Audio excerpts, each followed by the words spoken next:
One of the projects that I'm working on while I'm here is to really focus on Paraguayan indigenous plants, plants that grow really well here, and encourage, because there's a lot of hypertension and diabetes, partly because of a carb-heavy, really westernized diet. My neighborhood, we'll go outside. My neighborhood has chickens. Can you see my chickens? They're not my chickens. My neighbor and friend has been taking care of this garden while I've been gone. We have a papaya tree. One of the ideas, we're going to have a Feria de Salud, a health fair in 3 months at the end of July. And the health fair we're going to have a lot of health education. And so the excuse that you hear for pretty much any group in poverty is, I can't eat healthy because it's expensive to eat healthy. And I can't grow my own food like they did in the old days because nothing will grow. And it's actually very untrue. Yeah, like lettuces and apples from the United States won't grow here. And unfortunately, you see things like apples in the supermarket. But like, yeah, those things won't grow well here. You have to import those. But Paraguay and so many other things will grow here. And I'll show you some of the things that are growing. So this is papaya. And so basically I'm going to put together a little catalog, a little pamphlet for a health fair of like, these are of Paraguayan plants that you can eat pretty easily, and some of their health benefits, kind of some of it's from the old adage, the Chinese adage, your food is your medicine. There's so many different foods that you can do quick research on PubMed. Indigenous foods, so that indigenous crops, so money is not leaving the country. I talked to a agriculture professional yesterday. Paraguayan's biggest exports are soy, peanuts, and wheat. Paraguay does grow those things, and then Paraguayan beef is pretty much the best beef in the world. Argentinian beef, a lot of it is actually Paraguayan beef that's then resold, because Paraguay has a lot of greenery. Argentina's much drier, so the beef here, those cows get to eat a little better. Everything is no antibiotics, like free, old days kind of cow grazing. Health risk here, which is kind of interesting, is you want to make sure not to undercook your meat, because since the meat isn't treated with antibiotics, second-class meat, as my friend calls it, a segundo, you're more likely to get like an infection. Opposite of like in the United States, where it's over antibioticized and so forth. So it's interesting, different health problems you get from different situations. So this is a papaya.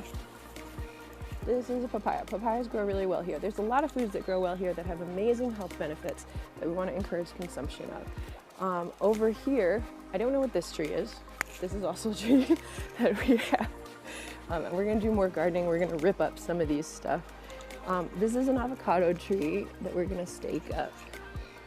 And we're going to take up these. This plant, this weed, has got a little song associated with it. Watch what this weed does. This one might not want to do it. I don't know if you can see. This weed is fascinating. Look. Do you see what it's doing? It's like closing up. Do you see that? Isn't that interesting? And so there's a little song they sing where they sing like, be careful because of your door. They sing in Guarani.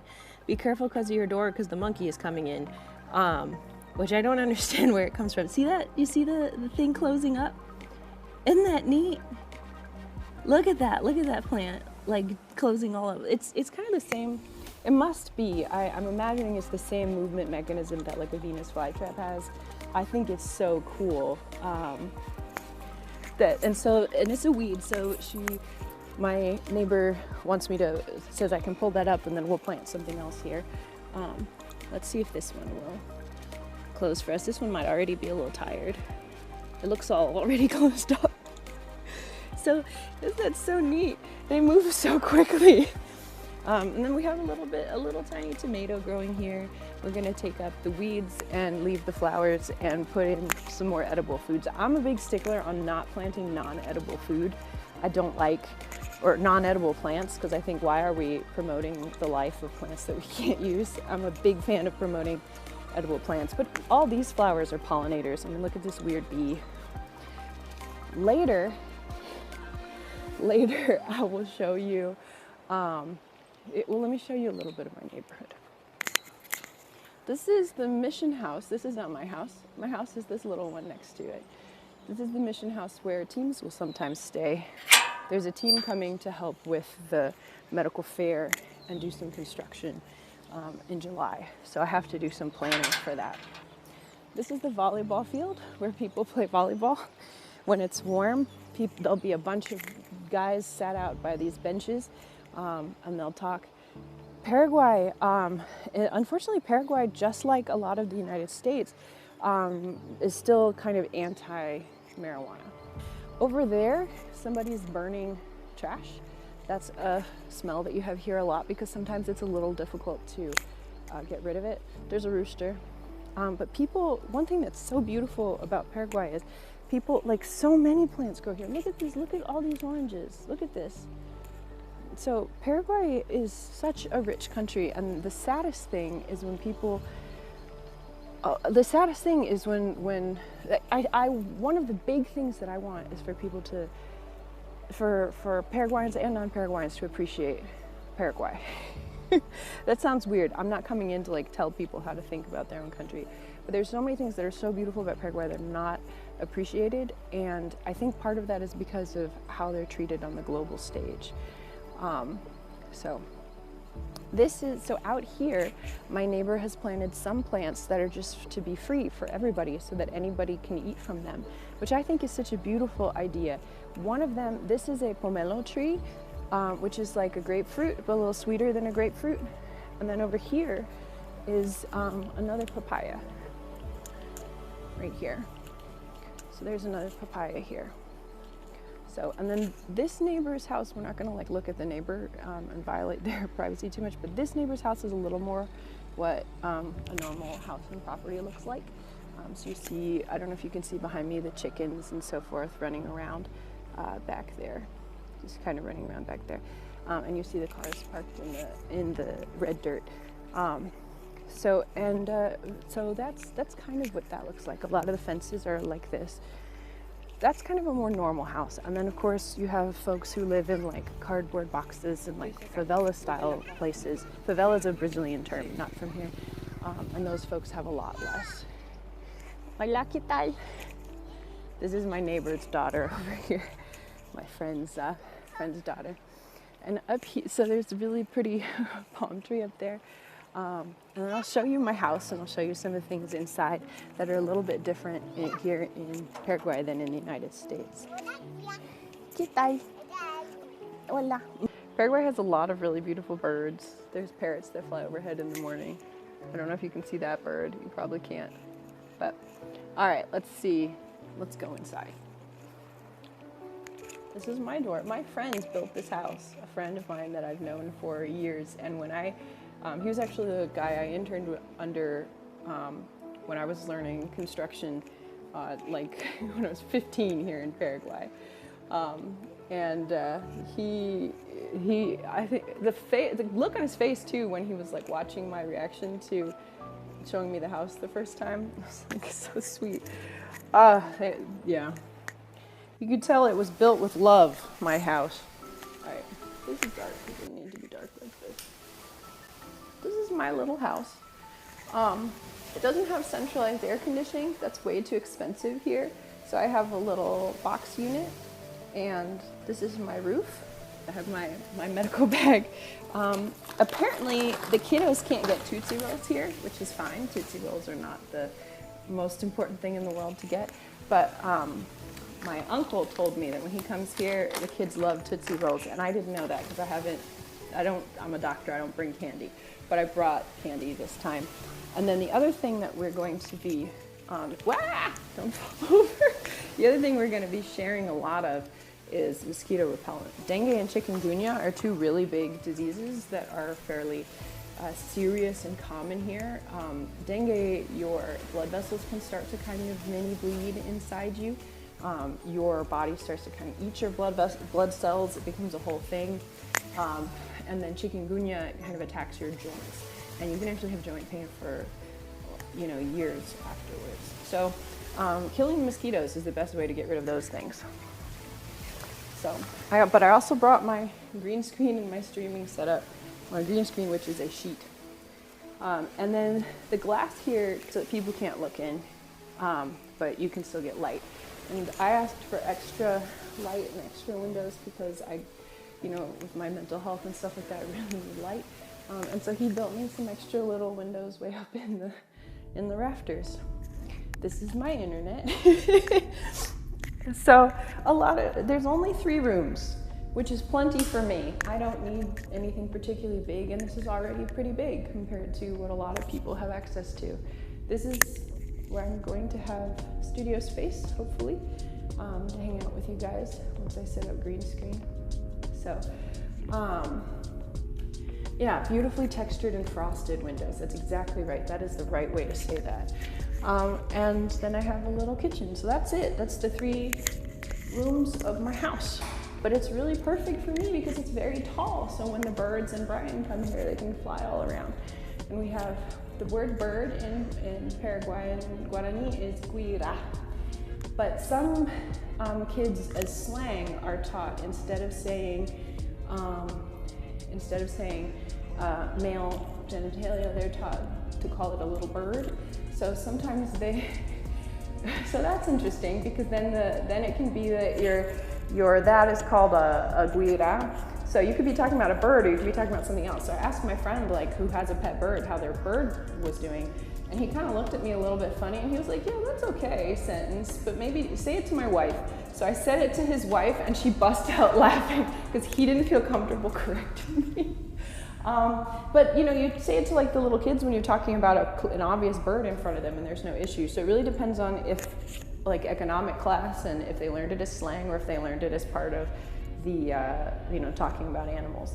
So, and yeah, it's a beautiful house my friend made.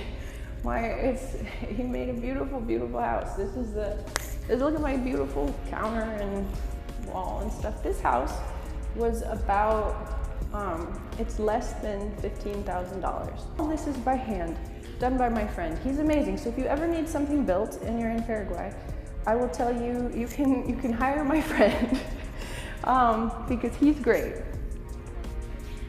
So he speaks English too. Didn't when I first came here, and I didn't speak Spanish either. And so I learned Spanish very much from him yelling, "Martillo, dame el martillo." No, el martillo, yelling words at me because I was his assistant, so I would have to give him things, and that's how we learned. Grid is different. So one thing that means is that my computer really heats up when it's plugged in. You hear the sound difference just coming in here. Hi, it looks like someone followed me yesterday too. Very, very short stream today.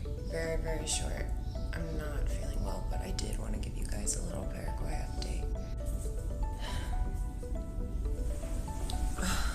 It has been an exhausting 48 hours. While you're here, let me show you what I've done with the place.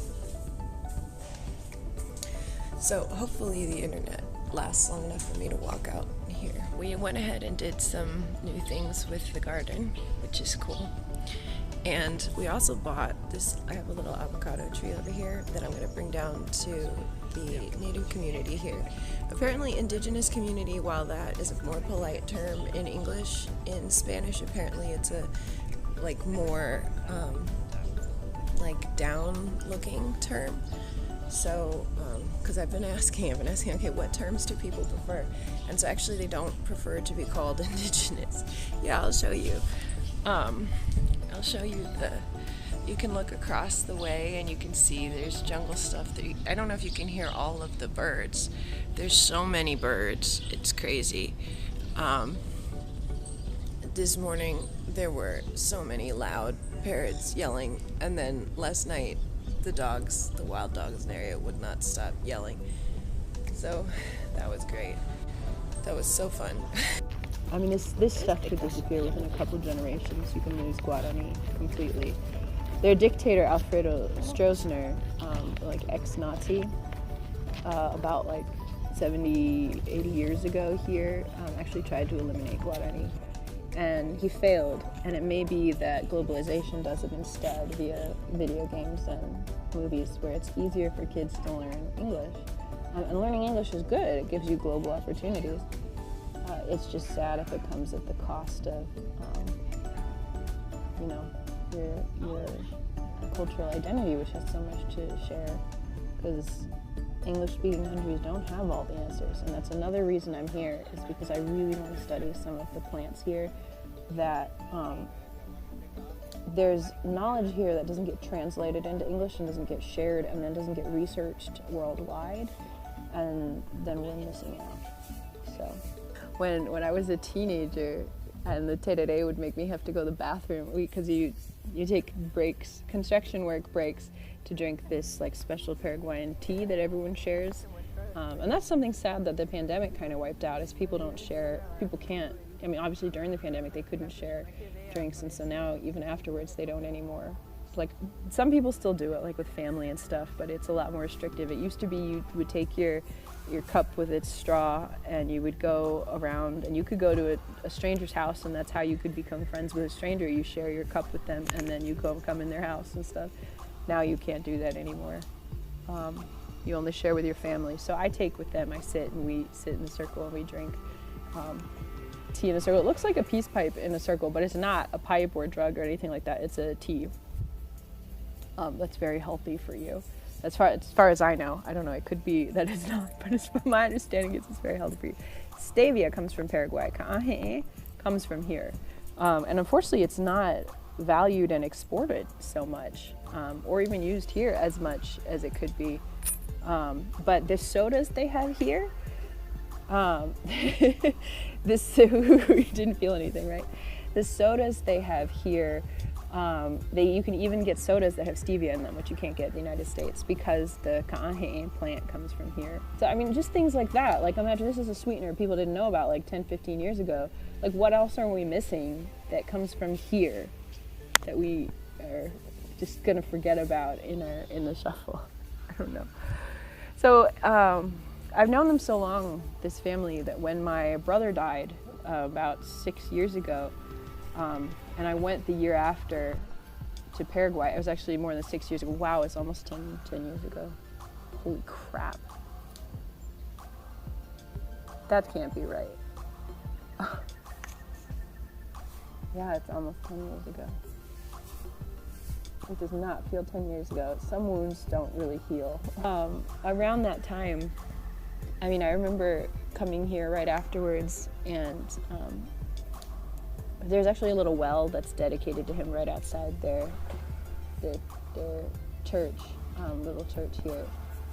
But anyway, I remember talking about my little brother around there, and I mean, I remember seeing like they have so much feeling for my brother, who they've met a couple of times because our families know each other pretty well, because a lot of my family members come to Paraguay.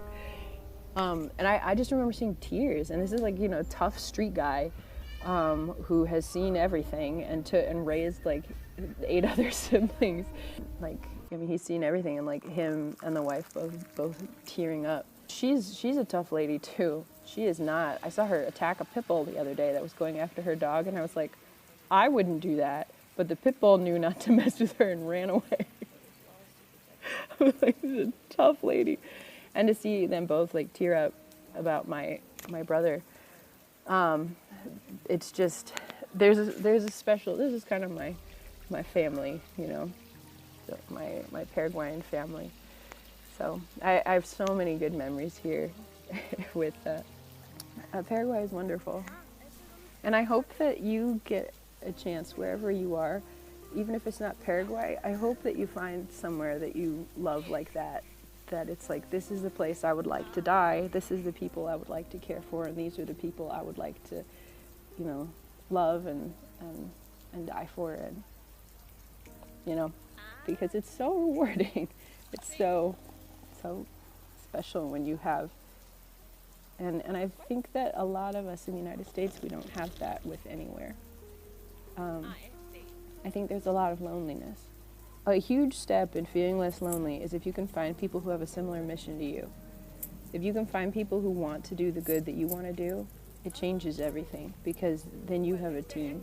And even if you do good on your own, that's okay too. You don't have to be 100% with everybody, but even introverts need a little bit of connection, and that's why finding that organization where you can, or even if it's just a buddy that you check in with once a week that is also, like, for example, there's a voice project where you, I think it's called vocal ID, vocal bank ID, where you record your voice, you record your words in your voice so that sound engineers can take your voice and other voices so that people who have had trachea surgeries and don't have voices don't have to use a robot voice. They can take a voice that's uniquely theirs, that's made of yours and other people's voices, right? And that's so beautiful. And so if you are, unable to get out, you can still help someone else. And then you're alone, but what you can do is you can email a buddy and be like, hey, you want to do this together? And check up on each other, and you can talk about what it means to you, and every now and then check in.